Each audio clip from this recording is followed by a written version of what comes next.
భరత్ గారికి నమస్కారములు. ఇప్పుడు ఒక అనుమానం వచ్చింది, ఆ అనుమానం మీద విచారణ జరుగుతున్నది.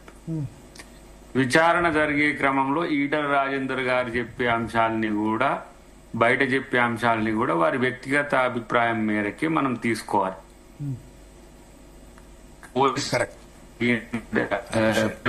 వాళ్ళు ఏం అడిగింది వాళ్ళు డిస్క్లోజ్ చేసినాక మనం దేని విషయంలో ఒక క్లారిటీ రావాలి.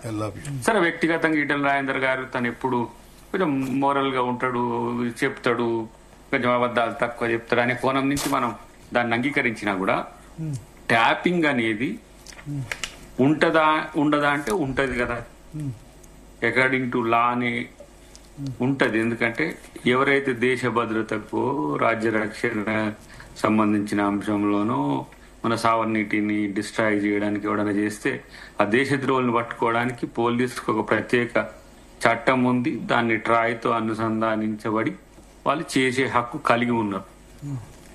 ఆ కలిగి ఉన్న దాన్ని మిస్యూజ్ చేయడమే ఇప్పుడు మనం చర్చ చేసేది. ఇప్పుడు వారు అన్నారు అశోక్ గెహ్లోట్ గారు సచిన్ పైలట్ గారిని చేసిండ్రని, లేకపోతే మోదీ గారు రాహుల్ గాంధీ గారికి చేసిండ్రని, ఇంకొకరు చేసిండ్రని.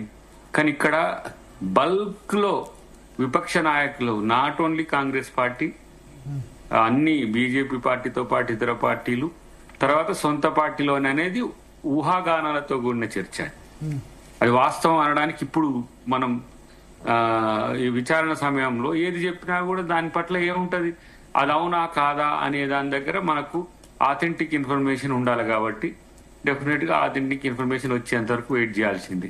ఇప్పుడు ఎవరి ఫోన్ ట్యాప్ అయిందా లేదా అని క్రాస్ చెక్ చేసుకుంటే, గతంలో ఒకసారి అయితే మలన సాగర్ మూవ్మెంట్ టైంలో నేనైతే ఒక జిరాక్స్ కాపీల బండేలు చూసిన. నేను మా చర్చ దాంట్లో శ్రవణ్ గారిది కూడా ఉన్నది. ఎందుకంటే వారు చూసినా చూడకపోయినా నేను చూసిన ఏమేం చర్చ జరుగుతుంది ఎవరి మధ్యన అనేది, ఎవరేం మూవ్మెంట్ చేస్తారు అనేది. అప్పుడు ఉత్తమ్ కుమార్ రెడ్డి గారు, దామోదర నరసింహ గారు, సబితా ఇందర్ రెడ్డి గారు, సునీత లక్ష్మారెడ్డి గారు, శ్రవణ్ గారు, రేవంత్ రెడ్డి గారు, నేను, వంటేరు ప్రతాప్ రెడ్డి గారు ఆ మూమెంట్ లో చాలా సీరియస్ గా ఉన్నాం. ఇంకా సిపిఐ సిపిఎం నాయకులు కూడా వచ్చిండ్రు. ఓ రోజు బంద్ కాల్ కూడా ఇచ్చినాం, గజ్వేల్ బంద్ ఇచ్చినాం. ఆ రోజు గజ్వేల్ బంద్ రోజు మా మీద, అందరి మీద, ఇంక్లూడింగ్ శ్రవణ్ గారి మీద కూడా ఈ వేరే టూర్ వాళ్ళు వచ్చి గజ్వేల్ బంద్ ఎందుకు ఇచ్చిండ్రని చెప్పి అక్కడ ఉన్న కొంతమంది నాయకులను మా మీదకి ఎగదోసిన తర్వాత ఓ వారం రోజులకు 10 రోజులకు ఆ వాట్సాప్ సంబంధించిన వాటిని నేను చూసిన. అయితే అది ఎవరు పంపించారు ఏందనే విషయం పక్కన పెడితే, అలా నిర్దేశించవచ్చా, అట్లా ట్యాప్ చేయొచ్చా, వాట్సాప్ తీసుకోవచ్చా, సమాచారం సేకరించవచ్చా అంటే మలన సాగర్ లో జరుగుతున్న వాటిని వ్యతిరేకించడం కూడా దేశద్రోహ చర్య అయిందా? అక్కడ రైతులకు జరుగుతున్న కష్టాల మీద ఇప్పుడు మీరు లగచర్లు చేస్తున్నారు, తర్వాత ఇథనాల్ మీద ఇక్కడ ఏంది గద్వాల జిల్లా చేస్తున్నారు. అట్లాంటి విషయాల్లో మీరు ఇప్పుడు మేము కూడా రైతులకు సంబంధించి ఎవరు, దాంట్లో ఇన్క్లూడ్ అయిన రౌడీలు ఎవరు అని తేల్చుకోవడానికి కూడా మేము మళ్ళీ స్టేషన్ కి పిలిపించేసి రైతులను ఇంటికి పంపించేసి రౌడీలను జైలుకి పంపించిన, కొంతమంది దాంట్లో ఏమన్నా మిస్టేక్ అని పోయిండ్రు, ఒక 2-3 పోయిండ్రు అనే చర్చ కూడా వస్తున్నది. అంటే అలాంటి పరిస్థితులు దాన్ని మూమెంట్ ను కట్టడి చేయడానికి చేసినా ఓకే, కానీ అసలు దీంట్లో అన్ని రంగాలు, ఇక నేను ఇప్పుడు ఏ కరువు పెట్టడం ఎందుకు కానీ అన్ని రంగాలకు సంబంధించిన లీకులు వస్తున్నాయి. అది రియల్ ఎస్టేట్ కి సంబంధించి అని, అది సినిమా రంగానికి సంబంధించిందని, అది భూమి అమ్మకాలు కొనుగోలుకు సంబంధించి. ఇక్కడ ఒకటి, ఇది ఒక సినిమా సీరియల్ లాగా ఎన్ని రోజులు నడుపుతారు? 20 నెలలుగా నడుస్తుంది.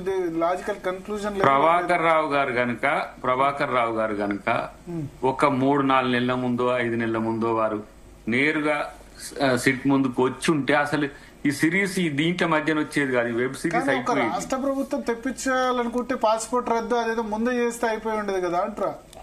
రద్దు చేసినా కూడా ఆయనకున్న రైట్స్ కూడా ఉన్నాయి, వ్యక్తిగతంగా తనకున్న రైట్స్ లేకున్నా వీళ్ళందరూ ఉన్నారు కదా, ప్రణీత్ రావు, భుజంగరావు, తిరుపతి అన్న, వీళ్ళే కదా చేసింది. కానీ most wanted personality Prabhakar Rao గారే. ఎందుకంటే నేనైతే 2018 ఎన్నికలు నేను చూసిన. ఎందుకంటే ఫోన్ ట్యాపింగే కాదు, ఏంది ఏమంటారు ఎలక్షన్ ట్యాపింగ్ కూడా చేసిండు కాక. ఎందుకు ఆ చర్చ పెడుతున్నట్టే నేను దాంట్లో కూడా రాసిన ఎలక్షన్ పిటిషన్లో కూడా ఒక దాంట్లో ఎట్లా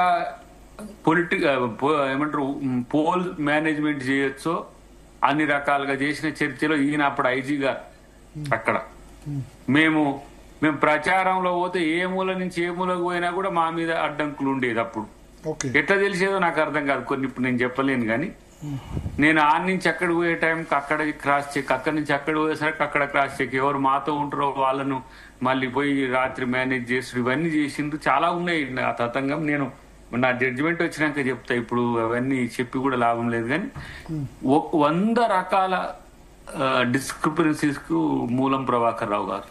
దానికి డీజీకి కనెక్ట్ ఉందా లేదా, ఆయన డీజీ ఎప్పుడు మహేందర్ రెడ్డి గారు ఎప్పుడు డీజీగా ఉన్నారు, ఈయన ఎప్పటి నుంచి ఐజీగా ఉన్నాడు, అంతకంటే ముందు చేసిన వాటిల్లో ప్రైవేట్ దీంట్లో ఒక వ్యవస్థ ఉంది, దాన్ని డిస్ట్రాయ్ చేసిండు వారని, ఎవరి కోసం చేసిండు అనేది కూడా చెప్పాలి కదా. అసలు చేయమన్నది ఎవరు, దాన్ని డిస్ట్రాయ్ చేయమన్నది ఎవరు? ప్రభుత్వ వ్యవస్థల్లో మిమ్మల్ని మీకున్న అధికారం ఇంతవరకు ఉంటే దాన్ని ఎక్స్ట్రాడినరీగా వాడుకున్నారనే ఒక చర్చ కూడా ఉంది. కాబట్టి ప్రభాకర్ రావు గారి నోట వచ్చిన తర్వాతనే మనం ఆరోపింపబడ్డ నాయకుల మీదనో ఆరోపింపబడ్డ ముద్దాయిల మీదనో మనం చర్చ పెట్టొచ్చు. కానీ ఇప్పటికైతే ఎవరి మీద అన్నా కూడా అది ఆథెంటిక్ కాదు. కానీ లీకులు వేరు, లీకుల మీద చర్చలు చేస్తే కూడా అది ఎవరు కూడా దాన్ని పట్టించుకోరు. అయి ఉంటది, కాకపోయి ఉంటది, ఇట్లా వస్తున్నది. ట్యాప్ అయిందా లేదంటే మాత్రం 100% అయింది. ఎందుకు అయిందనంటే ఇప్పుడు జరుగుతున్న పరిణామాల్లో ఆయనను పిలిచి చెప్తున్నప్పుడు అసలు ఆయనకు హక్కు కూడా ఉన్నది. నన్ను దీంట్లో ఎందుకు ఇన్వాల్వ్ చేస్తుందని చెప్పి ఆయన హైకోర్టుకు పోవచ్చు, సుప్రీంకోర్టుకు పోవచ్చు. ఈ విషయంలో నన్ను అడిగే హక్కు ప్రభుత్వానికి లేదని కూడా చెప్పుకోవచ్చు. అది అద్దంకి దయాకర్ గారు, ఇప్పుడు ప్రభాకర్ రావు గారు అయితే సిట్ కి సహకరించట్లేదు. మరి ఈ విషయంలో ఖచ్చితంగా సిబిఐ ఎంక్వైరీకి వెళ్లాలని ఈటెల రాజేందర్ గారు కూడా ఆరోపిస్తున్నారు కదా, మీరు ఏం చెప్పారు? ఇప్పుడు వాళ్ళకి ఒక్కటే ఏం ఉండదమ్మా, సిబిఐ అని. కాళేశ్వరం అయినా సిబిఐ అంటారు. మీకు రేపు వర్షాలు పడతలే ఉన్నా కూడా సిబిఐకి ఇస్తే పోద్దంటారు. వాళ్ళకున్నది అది ఒక్కటే తెలివి. అంతకు మిక్కిలి బీజేపీలు ఇంకేమైనా మాట్లాడతారని కూడా నేనేమో అనుకోను. ఎందుకంటే కిషన్ రెడ్డి గారి నుంచి మొదలు పెడితే ఎవరి నోట చూసినా సిబిఐ ముచ్చటే వస్తుంది. సిబిఐ ఏం చేస్తుందంటే మనకు తెలియదు ఏమున్నది. సిబిఐకి పోయినాక వాళ్ళకి రాజకీయ అనుకూలంగా ఇప్పుడు కాళేశ్వరం విచారణ అయినా ఇదైనా ఎంతకాలం సాగుతుందో చూశారు కదా. అట్లా ఇప్పుడు బీఆర్ఎస్ ఏమంటుందంటే మమ్మల్ని బ్లేమ్ చేసేందుకు మన ప్లీనరీ సక్సెస్ అయింది కాబట్టి మా పార్టీ ఏదో ఒకటి మాకు బురద అంటగట్టాలి, అందుకోసం దీన్ని ఎపిసోడ్ల మీద ఎపిసోడ్లు వదులుతున్నారు, లీకుల మీద లీకులు వదులుతున్నారు అని అంటారు వాళ్ళు.